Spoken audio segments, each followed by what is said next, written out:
You're listening to Second Generation Christian Television. Today's date stamp is July 10th, 2025. And I wanted to speak about an article that was brought to my attention from space.com. And they published this article on July 10th, 2025. Did you feel it? Earth just had one of its shortest days ever, and 2 more are coming. Space.com goes on to say, as Earth spins faster than it has in decades, atomic clocks are catching the difference, and shorter days are on the horizon. Matthew 24:22, KJV. And except those days should be shortened, there should no flesh be saved. But for the elect's sake, those days shall be shortened. I wanted to add to this because I've been sensing, probably for over a year now, I sensed that the days were getting shorter and shorter. I sensed it. So this is just confirmation because I've been sensing it. And I know that the Lord had mentioned to me also many times, He's coming soon. He's coming soon. Tell the truth, Jesus told me, you're out of time. You are out of time. Right now, we're just scooting along on the fumes of God's grace. We are out of time. And this analogy keeps coming to my mind, so I'm going to explain it, how in my spirit I'm hearing it, because I've heard this before. I never really shared it, but I'm going to share it now because it's in my spirit. I really didn't want to share it because I really don't understand how God works. But then again, His thoughts are higher than our thoughts. And His ways, they're so much higher than our ways. But I'm getting in my spirit the analogy of a spin top. You know those spin top toys? That you take that toy and then you pull that string all the way back until it can't go any further, and then you drop the top and it keeps spinning until it finally spins back to the beginning where it was. That's the spin top analogy that I believe the Lord is putting on my spirit. And the Lord says that He knows the end before the beginning. He knows the end from the beginning. And Jesus was the Lamb that was slain before the foundation of the world. So it's like we were all wound up like a spin top toy. We're wound up till the string can't go anymore. Bam, and then God lets go and it starts spinning, and then it's winding down to the end. And you know where it's going to end because the spin top, the string is a certain length. And so God already knows the length of the string. So when He pulls it all the way back, and then the top spins down until the string is all wound back up again and it's back to its original. That's the top analogy that is coming to my spirit, how God created things. And if you look how God has created the stars and the moon and the sun. And remember, it says in the Bible that these are for times and for seasons. Times and for seasons.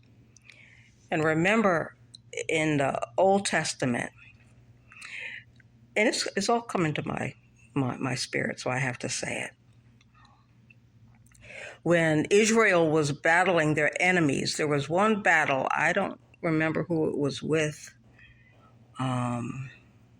It could have been with Joshua, but I'm not really sure. I have to look back at that. I didn't really research it because I wasn't going to talk about it, but it's in my spirit, so I have to mention it. Remember when they were battling and the battle was still going on and they didn't want to lose the war, so I think it was Joshua. I have to look it up. Ask God to have the sun stand still to give them daylight, and God let the sun stand still for, I believe, like 24 hours. So the sun didn't move for, I think it was 24 hours. And remember with God, a day is like 1,000 years to him. Okay? Think about that. So the sun stood still, and Israel won that war because God gave them that extra daylight. What if we've been trying to make up for daylight savings time ever since? Because God's going to have to, I believe that God's going to make up for that time where the sun stood still for 24 hours in the Old Testament. And we've been doing daylight savings times. I don't know when we started doing daylight savings time during this New Testament time. But I believe God's going to make up that 24 hours. That 24 hours may be the 1,000-year millennium, because a day is like 1,000 years. But I believe God's going to catch that time back in the New Testament. So whatever that winding down is, and that sun standing still for 24 hours in the Old Testament, and here we are in the New Testament, and Jesus says that he's coming soon, and then here we got space.com saying that the days are getting shorter and shorter, and they're going to have to start minusing time from the clocks, because this system of things is coming to a close. The Bible also says that Satan knows his time is short. Time is short. Remember, time is in God's hands. And the age of grace is winding down to a close.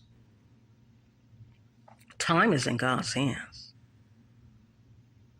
It's winding down to a close. And how I sense it in my spirit is we're in a countdown to eternity. Remember, God exists outside of time. Outside of time. Heaven exists outside of time, and so does hell.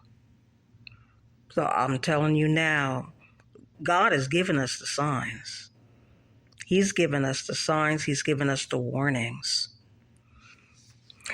So anyway, about a week or so ago, I was hearing this song in my spirit that God gave me years ago. Mind you, he gave it to me years ago.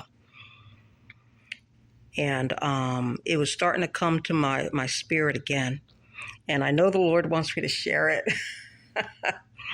I'm just going to share it, that this song that the Lord gave me. And then I'm going to wind this video down to a close.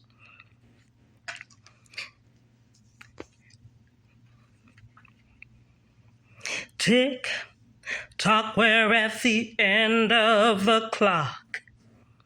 Give your life to Jesus. Tick tock, we're running out of time. Give your life to Jesus. John 3:16, 17, KJV. For God so loved the world that he gave his only begotten Son, that whosoever believeth in him should not perish, but have everlasting life. For God sent not his Son into the world to condemn the world, but that the world through him might be saved.